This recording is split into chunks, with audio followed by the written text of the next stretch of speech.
Topic है that is scalar और dot product. Physics में जब हम दो वेक्टर्स को प्रोडक्ट करते हैं तो हमारे पास दो तरह के प्रोडक्ट होते हैं, एक होता है स्केलर प्रोडक्ट और एक होता है वेक्टर प्रोडक्ट। अभी आज हम बात कर रहे हैं स्केलर प्रोडक्ट की। Scalar product co dot product भी कहा जाता है। क्या होता है, अगर दो वेक्टर्स वेक्टर ए और वेक्टर बी का डॉट प्रोडक्ट हमें निकालना है तो उसका फॉर्मूला है वेक्टर ए का मैग्नीट्यूड, वेक्टर बी का मैग्नीट्यूड और उनके बीच का angle that is cos theta. Theta कौन सा होता है, हमेशा उनके बीच में स्मॉलर एंगल। दोबारा से सुन लीजिए, ये एक वेक्टर है वेक्टर ए, ये एक वेक्टर है वेक्टर बी, इनके बीच में ये एंगल भी हो सकता है, ये एंगल भी हो सकता है। आपको कौन सा लेना है, स्मॉल वाला एंगल। तो दो वेक्टर का डॉट प्रोडक्ट क्या होता है, ए बी कॉस थीटा। ए क्या रिप्रेजेंट कर रहा है, वेक्टर ए का मैग्नीट्यूड, बी का magnitude cos theta. Dot product basically क्या किया जाता है, डॉट प्रोडक्ट आपको जो एक नया रिजल्ट देता है वो भी एक स्केलर क्वांटिटी का होता है। स्केलर प्रोडक्ट दो वेक्टर का जब मल्टीप्लाई किया जाता है और रिजल्ट एक स्केलर क्वांटिटी आ जाती है, इसीलिए ऐसे प्रोडक्ट को स्केलर या डॉट प्रोडक्ट बोलते हैं। ठीक है, ये फॉर्मूला नोट कीजिए, डेफिनेशन तो मैं आपको नोट ही करवाता हूँ। देखो, आपको ना फिजिक्स में दो तरह के प्रोडक्ट मिलेंगे। अगर आपको ये एक वेक्टर है, मान लेते हैं वेक्टर बी, और ये वेक्टर ए है, अगर आपको इन दोनों का प्रोडक्ट करना है तो सबसे पहले आपको क्या करना पड़ेगा, एक एक कंपोनेंट बनाओ। ये एंगल अगर थीटा है तो एक कंपोनेंट बी की डायरेक्शन में बनेगा, एक उसके परपेंडिकुलर बनेगा। जो बी की डायरेक्शन में कंपोनेंट बनेगा वो आप पढ़ चुके हो, वो होता है ए कॉस थीटा होता है। और ये वाला जो कंपोनेंट बनेगा ये होता है ए साइन थीटा। लास्ट क्लास में हमने पढ़ा था रेजोल्यूशन ऑफ वेक्टर में। तो डॉट प्रोडक्ट में बेसिकली हम ये भी कहते हैं कि डॉट प्रोडक्ट एक्चुअली में दो वेक्टर का प्रोडक्ट होता है, उसमें से जो एक वेक्टर है, ठीक है, उसी की डायरेक्शन में दूसरे वेक्टर का कंपोनेंट होना चाहिए, तभी वो डॉट प्रोडक्ट में आता है। दोबारा सुन लो, अगर मुझे ए और बी का डॉट प्रोडक्ट करना है तो मुझे ए का एक कंपोनेंट लेना पड़ेगा जो बी की डायरेक्शन में, जो क्या है ए कॉस थीटा, और जब मैं उसके उस कंपोनेंट को बी से मल्टीप्लाई करूंगा, ये डॉट प्रोडक्ट होता है। और अगर मैं ए का वो कंपोनेंट ले लूँ जो दूसरे वेक्टर के परपेंडिकुलर है, ये हमारा क्रॉस प्रोडक्ट में होता है। अभी मैं डॉट की बात कर रहा हूँ। तो डॉट प्रोडक्ट को हम ऐसे भी डिफाइन कर सकते हैं, लिखिए, अभी डेफिनेशन लिखिए। डॉट प्रोडक्ट, ये तो है ही, ए बी कॉस थीटा, एक और लिख पा रहा हूँ। Dot product can also be defined as the product of, dot product can also be defined as the product of magnitude of one vector and the magnitude of the component of other vector. Dot product is also defined as the product of the magnitude of one vector and the magnitude of component of other vector in the direction of first vector. Note किया?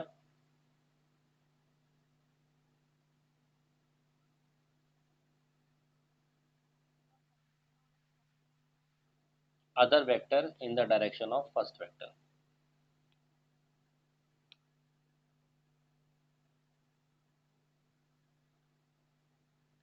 जब भी दो vector का product करना है तो जो vectors हैं उनके कंपोनेंट बना लो, ठीक है ना। और जो कंपोनेंट पहले वेक्टर की डायरेक्शन में होगा उसकी वैल्यू से जो मल्टीप्लाई करोगे तो आपको डॉट प्रोडक्ट मिल जाएगा। मैं फिर से समझाता हूँ मैं क्या कहना चाह रहा हूँ, दोबारा से समझ लीजिए। थोड़ा चेंज करते हैं, चलो इसको हटाते हैं। मान लीजिए ये मान लीजिए ये एक वेक्टर है वेक्टर बी, और ये एक वेक्टर है वेक्टर ए। मैंने कहा मुझे इनका डॉट प्रोडक्ट चाहिए, तो बायोलॉजिकली डॉट प्रोडक्ट डेफिनेशन जो मैंने लिखा है उसके हिसाब से पहले ए का एक कंपोनेंट बनाओ जो बी की डायरेक्शन में हो। चलो हमने ये बना दिया। दूसरा कंपोनेंट बनाओ जो इसके कंपोनेंट जब बनाते तो परपेंडिकुलर बनाते, तो इसके परपेंडिकुलर मान लो ये कंपोनेंट है, ये वाला जो कंपोनेंट है जो इसी डायरेक्शन में है ये होगा ए कॉस थीटा, और ये वाला कंपोनेंट होगा ए साइन थीटा। तो जब मैं आपसे कह रहा हूँ इनका डॉट प्रोडक्ट कीजिए, तो आपको इस ए का वो वाला कंपोनेंट लेना है जो बी की डायरेक्शन में है, यानी कि ए कॉस थीटा लेना है, और उसको उठाकर जिसकी डायरेक्शन में वेक्टर में लिया है उसी के मैग्नीट्यूड से मल्टीप्लाई करना है बस।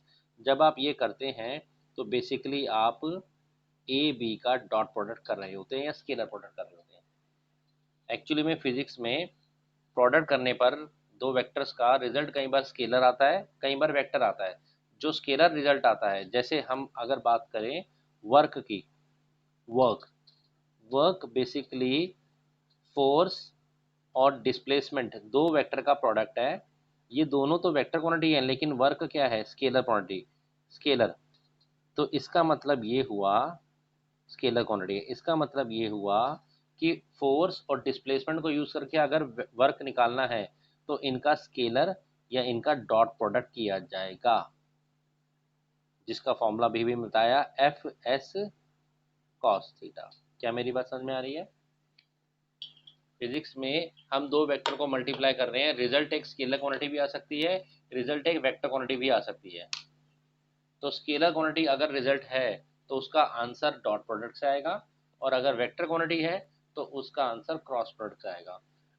क्रॉस प्रोडक्ट के लिए आप पहले वेक्टर का वो वाला कंपोनेंट लेंगे जो दूसरे वेक्टर के परपेंडिकुलर जाता हो, और डॉट प्रोडक्ट के लिए आप पहले वेक्टर का वो कंपोनेंट लेंगे जो उसी की डायरेक्शन में जाता हो। और जब मैंने आपको बनाया दिखाकर तो वो तो ए कॉस थीटा बन गया, तो कॉस आ रहा था उसमें। तो वर्क एक स्केलर प्रोडक्ट है। और कौन कौन से स्केलर प्रोडक्ट्स होते हैं? तो एक स्केलर प्रोडक्ट आप और पढ़ेंगे चैप्टर में, that is instantaneous power. Speed distance upon time होता है, दोनों स्केलर क्वांटिटी है ना। Instantaneous, instantaneous power, instantaneous power भी कैसे आती है थोड़ा समझो। पावर वैसे तो आप जानते हो, पावर का फॉर्मूला वर्क अपॉन टाइम सब जानते हो, जानते हो ना। वर्क होता है फोर्स इनटू डिस्प्लेसमेंट, ये दोनों वेक्टर क्वांटिटी है, और डिस्प्लेसमेंट अपॉन टाइम टाइम है वेलोसिटी। तो इंस्टेंटेनियस टाइम पावर का फॉर्मूला जो किसी इंस्टेंट पर है वो बन गया आपका फोर्स, और डिस्प्लेसमेंट अपॉन टाइम बताया था मैंने वेलोसिटी। ये तो अगर आपको फोर्स गिवन है, आपको वेलोसिटी गिवन है, और आप इनका डॉट प्रोडक्ट करते हैं, मतलब क्या करते हैं, एफ वी कॉस थीटा, तो आपको जो वैल्यू मिलेगी वो मिलेगी इंस्टेंटेनियस। और एक कैसी क्वांटिटी है, this is a scalar quantity. क्या मेरी बात फिर से समझ में आ रही है आपको, मैं क्या कहना चाह रहा हूँ? दो तरह के प्रोडक्ट्स आपको करने होते हैं, एक होता है डॉट प्रोडक्ट और एक होता है क्रॉस प्रोडक्ट, एक होता है स्केलर प्रोडक्ट, एक होता है वेक्टर प्रोडक्ट। अगर दो क्वांटिटीज जो वेक्टर क्वांटिटीज हैं उनका प्रोडक्ट करने पर एक नई क्वांटिटी बने, वो स्केलर है, तो वो स्केलर प्रोडक्ट से किया जाएगा। स्केलर प्रोडक्ट में एक वेक्टर का वो वाला कंपोनेंट लिया जाता है जो दूसरे वेक्टर की ही डायरेक्शन में हो, और जब हम उसका कंपोनेंट ले रहे हैं मान लो ए वेक्टर का, तो वो ए कॉस थीटा बन गया, इसीलिए उसमें कॉस थीटा आ रहा है। जबकि क्रॉस प्रोडक्ट में एक वेक्टर का वो वाला कंपोनेंट लिया जाता है जो दूसरे वेक्टर की डायरेक्शन में हो बल्कि उसके परपेंडिकुलर हो, और वो ए साइन थीटा बनता है, उसमें उसमें साइन आएगा। दो एग्जाम्पल लिख लें। तीसरा एग्जाम्पल और आप इसमें लिख सकते हैं मैग्नेटिक फ्लक्स। क्या होता है मैग्नेटिक फ्लक्स? किसी मैग्नेट से निकलने वाली मैग्नेटिक फील्ड लाइंस जब किसी एरिया को जाकर हिट करती है, एरिया के साथ लिंक हो जाती है, तो उसको हम नाम देते हैं मैग्नेटिक फ्लक्स। वैसे अगर सिंपली लाइन है, मैग्नेटिक फील्ड लाइंस है, वो तो लाइन जब उसके साथ रास्ते में एक पाथ एक एरिया आता है तो एरिया से लिंक्ड हो जाती है, वो मैग्नेटिक फ्लक्स होता है। और आगे हम पढ़ेंगे, 12th क्लास का टॉपिक है, मैग्नेटिक फ्लक्स भी डॉट प्रोडक्ट है या स्केलर प्रोडक्ट है बी डॉट ए का।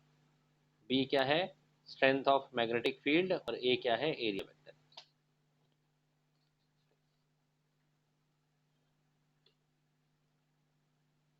Okay okay. वापस अब मैं दोबारा से बात पे आता हूँ, फिर से समझने की कोशिश करूँ। सपोज ये हमारा ए वेक्टर है, ये हमारा वेक्टर बी है। अगर आपको इसका डॉट प्रोडक्ट करना है, इनके बीच बीच का एंगल है थीटा, स्मॉल एंगल, तो या तो आप बी के कंपोनेंट बनाओ या आप ए के बनाओ, कोई दिक्कत नहीं, किसी एक के बनाओ। मान लो आपने कहा सर मैं तो ए के कंपोनेंट बनाऊंगा, ठीक है ना। अगर आप ए के कंपोनेंट बना रहे हैं तो एक कंपोनेंट आपको कहाँ बनाना है, बी के डायरेक्शन में, ये रहा। और एक कंपोनेंट कहाँ बनाना है, परपेंडिकुलर। जो बी के डायरेक्शन में जो कंपोनेंट बनाएंगे आप इसका नाम देंगे ए कॉस थीटा, इसका मैग्नीट्यूड। और ये वाला जो कंपोनेंट आपने परपेंडिकुलर बनाया ये है ए साइन थीटा। तो अगर आपको डॉट प्रोडक्ट चाहिए, मेरा क्वेश्चन था मुझे ए और बी का डॉट प्रोडक्ट दे दीजिए, तो आप बोलेंगे सर मैंने एक कंपोनेंट ए का बना लिया जो बी के डायरेक्शन में है, वो है ए कॉस थीटा, और अब हम इस वैल्यू को मल्टीप्लाई करेंगे बी से। तभी मैंने आपको formula A B cos theta सीधा लिखवा दिया था। आप इसका कंपोनेंट बनाओ ए वेक्टर का, आप बी का बनाओ, कोई प्रॉब्लम नहीं, किसी एक का बनाओ, ठीक है। अगर कोई बच्चा बोलता नहीं सर हम तो बी का बनाना चाहते हैं, तो भाई कोई बात नहीं, बी का बना लो, क्या प्रॉब्लम है। बी का एक कंपोनेंट बनो जो दूसरे वेक्टर की डायरेक्शन में हो, चलो बनाते हैं, तब भी रिजल्ट सेम आने वाला है। अगर किसी ने कहा मैं सर बी का कंपोनेंट बनाऊंगा, तो बनाओ, ये रहा एक कंपोनेंट, और दूसरा हमेशा उसके परपेंडिकुलर बनता है। रिजोल्यूशन ऑफ वेक्टर में आप सीख चुके हो। अगर मैं आपको रिजॉल्व करने के लिए बोलूँ, ये थीटा एंगल पे ये बी थीटा एंगल पर जा रहा है, तो ये वाला कंपोनेंट होगा बी कॉस थीटा, ये होगा B sine theta. Resolution of vector में सीखा था हमने, ओके।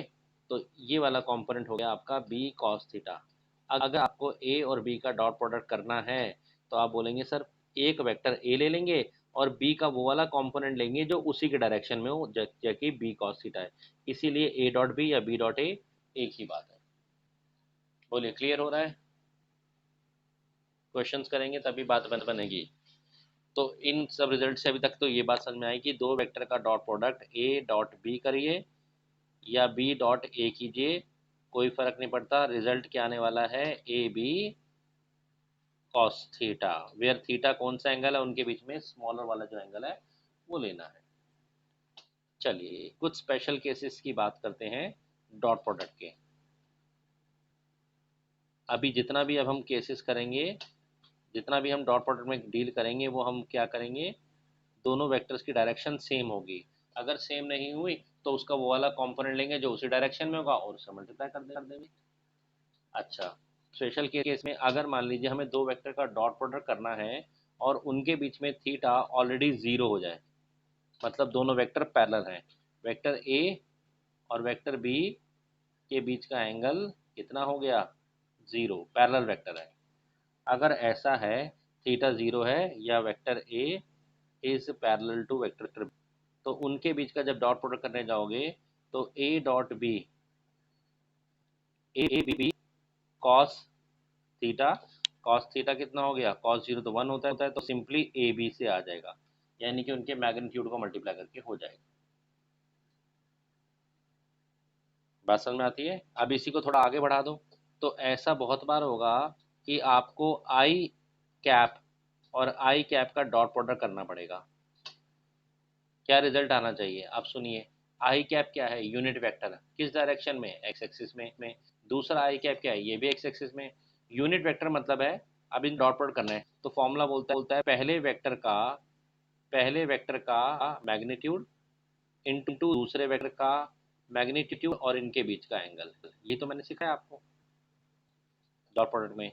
तो आप बोलेंगे आई कैप तो एक यूनिट वेक्टर, इसका मैग्नीट्यूड वन होता है, इसका भी वन होता है, और कॉस थीटा थीटा तो जीरो है, वो वन होता है। तो आपने याद कर लिया कि आई डॉट आई आगे के लिए कितना कितना रिजल्ट आएगा हमेशा, बोलो बोलो, वन। अब आगे के याद कर लिए, हम बाद में बताएंगे, क्योंकि आई डॉट आई हमेशा क्या आता है, वन। इसी लॉजिक से अगर j cap cap dot j cap cap लोगे, कैप होना जरूरी है, वो भी वो बनाएगा।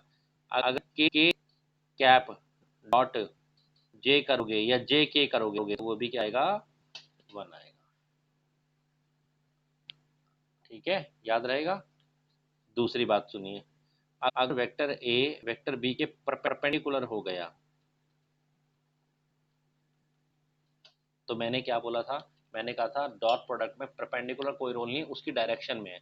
अब इसके कॉम्पोनेंट नहीं बना पाओगे, तो बाय फॉर्मूला जाओ, तो आप बोलेंगे ए डॉट बी बी होता है A B cos theta, A B और कॉस थीटा बीटा भी सिंगल हो गया कॉस 90।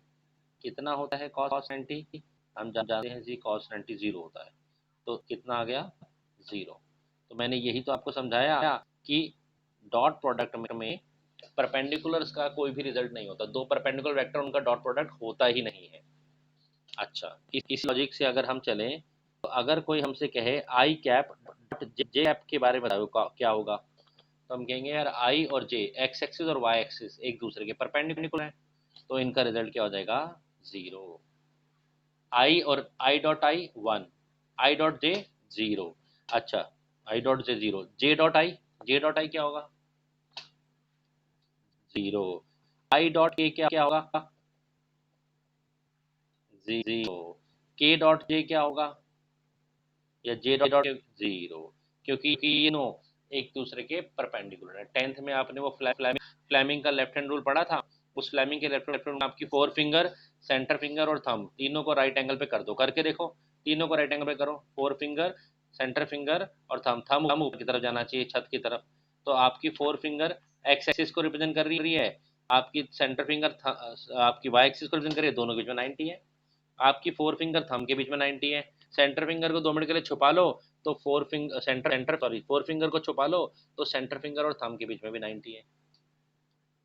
ठीक है, तो डॉट प्रोडक्ट दो परपेंडिकुलर वेक्टर्स का कुछ भी नहीं होता। इसीलिए आपको बचपन में सिखाया गया था भाई, जब फोर्स और डिस्प्लेसमेंट परपेंडिकुलर काम करते हैं तो वर्क डन कितना होता है, बोलो। When force is perpendicular displacement, work done कितना होता है, जीरो होता है। क्योंकि वर्क डन कैसे आएगा, फोर्स और डिस्प्लेसमेंट के डॉट प्रोडक्ट से, और फोर्स और डिस्प्लेसमेंट में एंगल कितना हो गया, 90, 90 का मतलब जीरो हो गया। क्लियर हो रही है मेरी बात। तीसरा, अगर एक दूसरे के उल्टा चल जाए, यानी कि थीटा अगर 180 डिग्री हो उन बीच में, अगर थीटा 180 हो तो कॉस 180 की कितनी होगी? याद है, नहीं तो याद करो, बोलो। कॉस 80 180 होता है -1। तो ऐसे में इनका dot product A dot B कितना हो जाएगा, -AB। कॉस 180 कितना हो गया,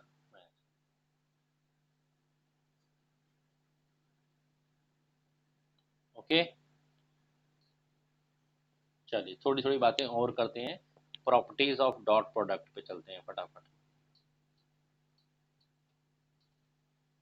ऑफ डॉट प्रोडक्ट,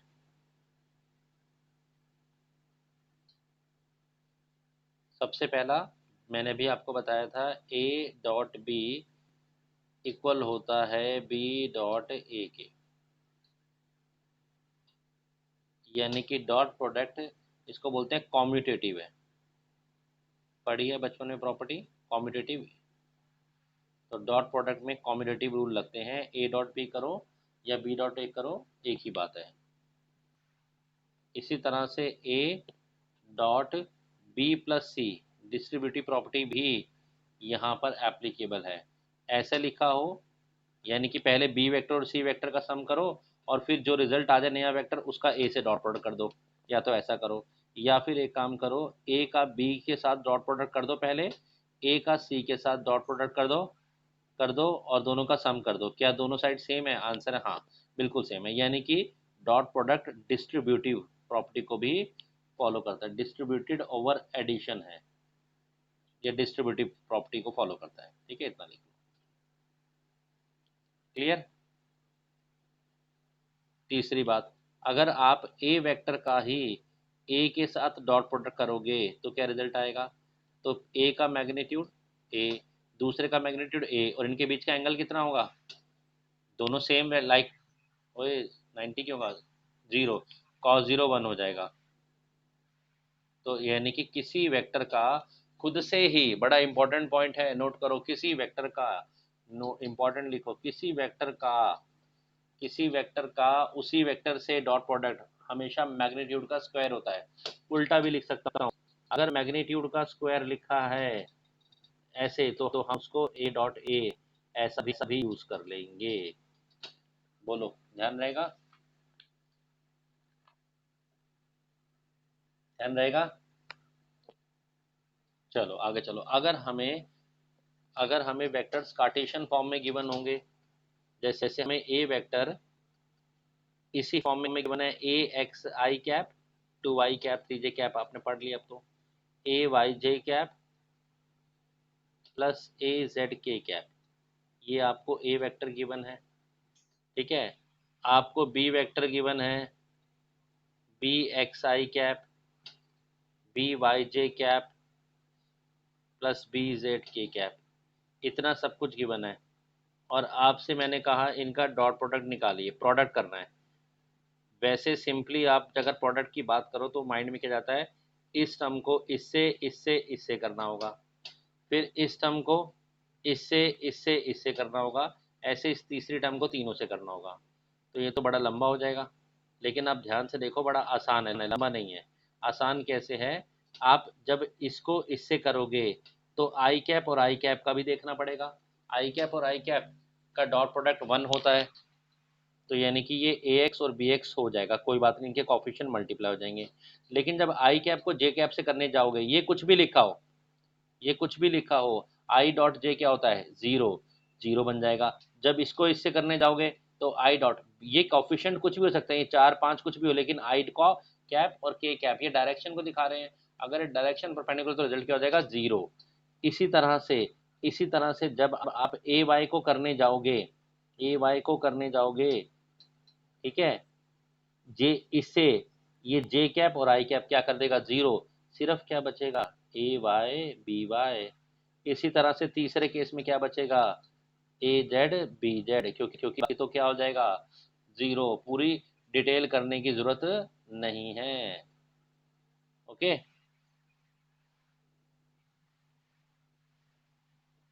नहीं कर पाओगे, मैं नहीं कर पाओगे। मैं क्वेश्चन बताता हूँ, चलो एक क्वेश्चन लिखो।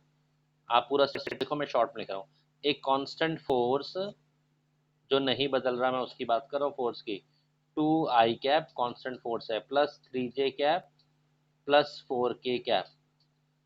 एक कांस्टेंट फोर्स इतना, टू, आप समझ गए फोर्स कैसे लगा। ये फोर्स जो बॉडी पे लगा, 2 यूनिट लगा एक्स एक्सिस में, 3 यूनिट लगा वाई एक्सिस में, 4 यूनिट लगा जेड एक्सिस में, तो हमने पूरा एक वेक्टर बना दिया। A force of this value newton produces a displacement of, ये फोर्स एक डिस्प्लेसमेंट लाता है बॉडी में। कितनी डिस्प्लेसमेंट लाता है, same, two I cap three J cap plus four K cap metre. Calculation मुझसे पूछना है, पूछा गया है, find the work done, find the work done.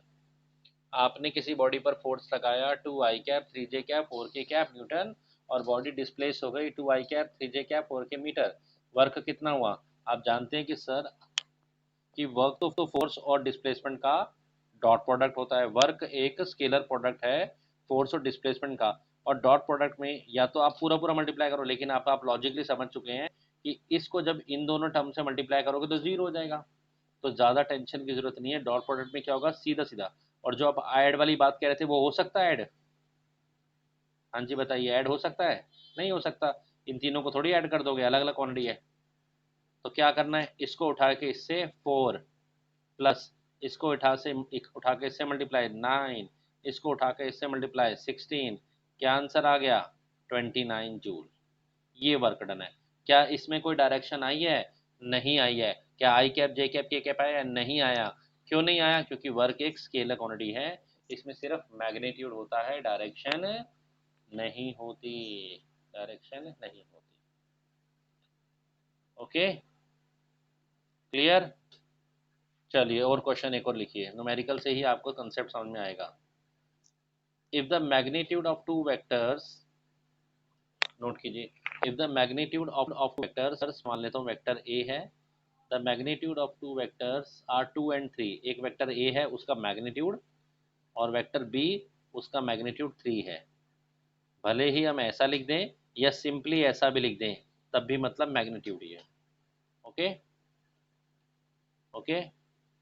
if the magnitude of two vectors are 2 and 3 and the magnitude of their scalar product, मतलब scalar product करने पर a dot b का प्रोडक्ट किया, और ऑब्वियसली से मैग्नीट्यूड ही आता है, वो कितना आया, 3√2। What is the question, find the angle between the two vector theta, find the angle between two vector, that is theta, आपको फाइंड आउट करना है। तो सिंपल है, very simple. a dot b हम जानते हैं ये होता है A B cos theta. A dot B, दोनों का डॉट प्रोडक्ट हमें ऑलरेडी गिवन है, रिजल्ट कितना गिवन है, 3√2। ए का मैग्नीट्यूड कितना है 2, बी का मैग्नीट्यूड कितना है 3, इनके बीच का एंगल है कॉस थीटा। ये 3 से 3 कैंसिल, ये इधर जाएगा √2/2, √2/2 कितना बन जाएगा 1/√2, 1/√2 कॉस थीटा 1/√2 कब होता है बताओ, जब थीटा कितना होता है 45। इसका मतलब ये दोनों वेक्टर कितने डिग्री पे थे, 45 डिग्री पर काम कर रहे थे। ठीक है, बोलिए क्लियर। ठीक है, एक दो क्वेश्चन और कराता हूँ, फिर मैं आपको करने के लिए दूंगा, और नोट कीजिए इंपॉर्टेंट क्वेश्चन। क्वेश्चन है for what value of M, for what value of M, M की वैल्यू बताइए, for what value of M, vector A हमें दिया हुआ है कार्टेशियन फॉर्म में 2i cap plus 3j cap minus 6k क्या है, is perpendicular to vector B, vector B 3i cap minus m j cap plus 6k। आपसे कहा जा रहा है m की वो वैल्यू बताइए जिसके लिए ये परपेंडिकुलर हो जाए। अब आप डॉट प्रोडक्ट में आराम से सोच के बताइए, अगर ए बी के परपेंडिकुलर है तो उनका डॉट प्रोडक्ट क्या आएगा, 0। इसी बात को हम यूज करके इक्वेशन बनाएंगे। इन्होंने कहा है कि m की वो वैल्यू बताइए कि जिसके लिए a b के परपेंडिकुलर हो जाएगा। तो हम पहले से मान लेते हैं कि हम मान लेते हैं कि अगर a b के परपेंडिकुलर होगा, अगर ये कह रहे हैं कि परपेंडिकुलर किस वैल्यू, तो हम कहते हैं अगर ये परपेंडिकुलर हो जाएगा तो इट मीन्स इनका डॉट प्रोडक्ट कितना आएगा, it should be 0। Dot product 0 आने का मतलब है इसका इससे डॉट प्रोडक्ट कर दीजिए। चलिए कर सकते हैं, 2 3 6, 3 into this -3m -36 should be to 0, यही होना चाहिए ना। चलिए करते हैं। अगर दोनों एक दूसरे के, हमें एक इक्वेशन बनाना था तो हम इक्वेशन बनाने के लिए इस कंसेप्ट को यूज कर लिया। तो क्या आया हमारे पास 6 -3m माइनस, तो -3m को पहले पहले लेते हैं, ये कितना हो गया आपका -30, उधर जाकर हो गया +30। यस, तो m की वैल्यू कितनी आनी आ गई -10। तो अगर आप उस वेक्टर में या m के प्लेस पर -10 रख दोगे, ठीक है, तो आप देखोगे ये जो वेक्टर एक दूसरे के परपेंडिकुलर भी हो जाएंगे और इनका डॉट प्रोडक्ट तो 0 आना ही आना है। बोलिए क्लियर।